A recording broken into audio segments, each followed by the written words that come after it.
মানুষ সবসময় জানতে চেয়েছে এই দুনিয়া কিভাবে কাজ করে আর কেন এটি আছে। বিজ্ঞান শেখায় কিভাবে আর ঈমান শেখায় কেন। কোরআন এই দুই পথকে একসাথে মিলিয়ে দেয়। এটি কোনো বিজ্ঞান বই নয়, কিন্তু এতে এমন অনেক কথা আছে যা আধুনিক বিজ্ঞান অনেক পরে আবিষ্কার করেছে। এটি শুধু জ্ঞান নয়, এটি এমন এক বার্তা যা মানুষের মন ও আত্মাকে জাগিয়ে তোলে। আল্লাহ কোরআনে বারবার বলেন, দেখুন, ভাবুন, বুঝুন। নিশ্চয়ই আসমান ও জমিনের সৃষ্টিতে আর রাত ও দিনের পরিবর্তনে জ্ঞানীদের জন্য নিদর্শন আছে। সূরা আল ইমরান ৩:১৯। সূর্য, চাঁদ, তারা, বৃষ্টি, পাহাড়, নদী সবকিছুই আল্লাহ সৃষ্টি, যাতে আপনি চিন্তা করেন এবং স্রষ্টাকে চিনে নেন। এই চিন্তা থেকেই প্রাচীন মুসলমানরা জ্ঞানের পথে এগিয়ে গিয়েছিলেন। তারা জ্যোতির্বিজ্ঞান, চিকিৎসা, গণিত আর অনেক বিদ্যা আবিষ্কার করেছিলেন। তাদের কাছে জ্ঞান ছিল ইবাদাতের অংশ। আল্লাহ বলেন, আমি শক্তি দিয়ে আসমান সৃষ্টি করেছি, আর নিশ্চয়ই আমি সেটিকে প্রসারিত করছি। সূরা আয-যারিয়াত ৫১-৪৭। ১৪০০ বছর আগে যখন মানুষ ভাবত আকাশ স্থির, তখন কোরআন বলেছিল মহাবিশ্ব ক্রমশ বড় হচ্ছে। বিজ্ঞানী এডউইন হাবল ২০ শতকে এসে তা প্রমাণ করেন। আসমান আসলে প্রসারিত হচ্ছে, গ্যালাক্সিগুলো একে অপর থেকে দূরে সরে যাচ্ছে। এই জ্ঞান তখন কেউ জানত না। এটি আমাদের মনে করিয়ে দেয় কোরআনের প্রতিটি কথা এক গভীর সত্য, যা সময়ের সাথে আরও স্পষ্ট হয়। আল্লাহ বলেন, আমি প্রত্যেক জীবন্ত বস্তুকে পানি থেকে সৃষ্টি করেছি। সূরা আল আম্বিয়া ২১-৩০। আজ বিজ্ঞান বলছে, সত্যি, পানি ছাড়া জীবন কল্পনাই করা যায় না। মানুষের দেহ, প্রাণী, উদ্ভিদ সবই পানির ওপর নির্ভরশীল।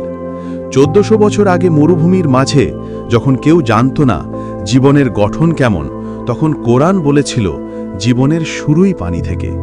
এটি শুধু জ্ঞানের কথা নয়, এটি আল্লাহ সৃষ্টির ইঙ্গিত। আল্লাহ বলেন, যিনি ৭ আসমানকে স্তরে স্তরে সৃষ্টি করেছেন।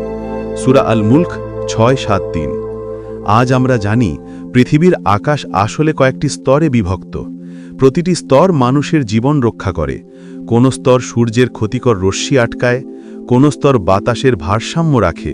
১৪০০ বছর আগে কেউ জানত না যে আকাশেরও স্তর আছে। কোরআন আমাদের শুধু তথ্য দেয় না, এটি শেখায় আল্লাহ সৃষ্টিগত নিখুঁত ও নিরাপদ। আল্লাহ বলেন, আমি কি পৃথিবীকে বিছানা এবং পাহাড়কে খুঁটি করিনি? সূরা আন-নাবা ৭৮-৬-৭। আজকের বিজ্ঞান বলছে পাহাড়ের নিচে গভীর শিকড় থাকে, যা পৃথিবীকে স্থিতিশীল রাখে। যেমন তাঁবু খুঁটির ওপর দাঁড়িয়ে থাকে, ঠিক তেমনভাবেই পাহাড় পৃথিবীকে ভারসাম্য দেয়। কোরআন এই কথাটি জানিয়েছিল এমন এক সময় যখন পৃথিবীর ভিতর কি আছে কেউ জানত না। বিজ্ঞান অনেক কিছু ব্যাখ্যা করতে পারে, কিন্তু সবকিছু নয়। বিজ্ঞান আলোর গতি মাপে, কিন্তু হেদায়েত মাপতে পারে না। বিজ্ঞান মস্তিষ্ক বোঝে, কিন্তু আত্মা বোঝে না। আল্লাহ বলেন, তারা দুনিয়ার জীবনের বাহ্যিক দিক জানে, কিন্তু আখিরাতের কথা সম্পর্কে অজ্ঞ। সূরা আর রুম ৩০-৭। বিজ্ঞান আমাদের শেখায় কিভাবে জিনিস কাজ করে, কোরআন শেখায় কেন কাজ করে আর কার জন্য। যেখানে বিজ্ঞান থেমে যায়, সেখানে ঈমান পথ দেখায়। কোরআনের সবচেয়ে বড় অলৌকিকতা তার শব্দ ও প্রভাবে। এর আয়াত শুনলে হৃদয়ে কেঁপে ওঠে, এমনকি কেউ অর্থ না বুঝলেও শান্তি পায়। আল্লাহ বলেন, আল্লাহর স্মরণেই হৃদয় প্রশান্ত হয়। সূরা আর রাদ ১৩-২৮। কোনো বিজ্ঞান এই প্রশান্তি ব্যাখ্যা করতে পারে না। এটি এমন এক অলৌকিক শক্তি যা মানুষের ভিতর পরিবর্তন আনে, অন্ধকারে আলো জ্বালায়। কোরআন শুধু জ্ঞানের বই নয়, এটি মানুষকে বদলে দেয়। এটি এমন সমাজকে উন্নত করেছে যেখানে আগে ছিল অন্ধকার ও অন্যায়। দাসপ্রথা বিলুপ্ত হয়েছে, নারীরা মর্যাদা পেয়েছে, মানবতা ফিরে এসেছে।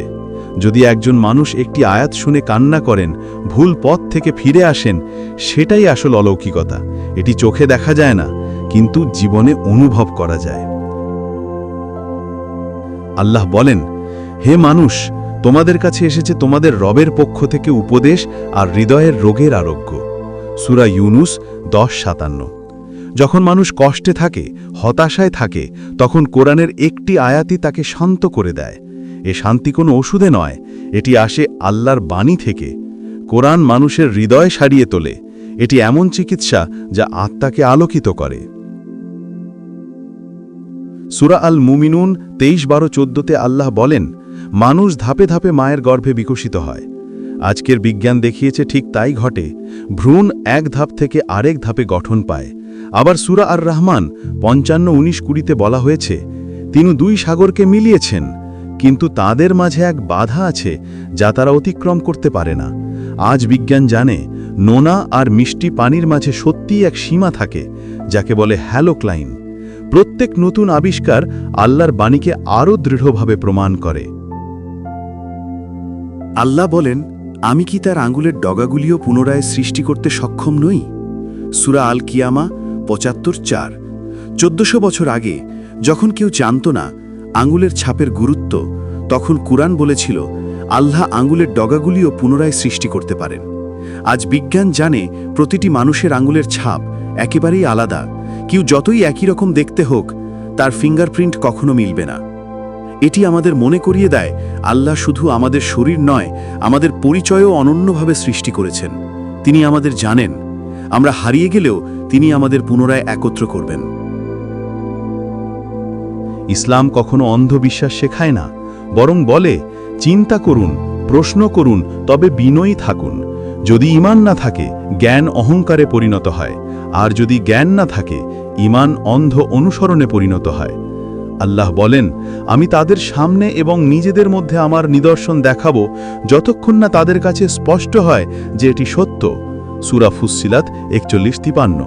যে মানুষ চিন্তা করে, সে কোরআনের প্রতিটি আয়াতে নতুন প্রমাণ খুঁজে পায়। সবচেয়ে বড় অলৌকিকতা হল কোরআন নিজেই। এটি এমন এক বই যা মানুষের জীবন বদলে দেয়। যিনি কোরআন পড়েন তার হৃদয় নরম হয়, তার চরিত্র সুন্দর হয়। তাহলে আপনি আপনার রবের কোন অনুগ্রহ অস্বীকার করবেন? সূরা আর রহমান 55-13। কোরআনের প্রতিটি আয়াত একটি আলো। এটি এমন এক জ্ঞান যা যুগ বদলে গেলেও অপরিবর্তিত থাকে। বিজ্ঞান প্রতিদিন বদলায়, কোরআনের সত্য কখনো বদলায় না। বিজ্ঞান শেখায় দেখা জিনিস, কোরআন শেখায় অদেখা সত্য। বিজ্ঞান মানুষের চোখ খুলে দেয়, কোরআন তার হৃদয় খুলে দেয়। যে কোরআন বোঝে সে আল্লাহকে চেনে।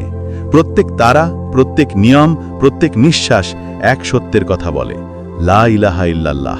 এটাই কোরআনের শিক্ষা, জ্ঞান আর তাকওয়ার একসাথে পথ।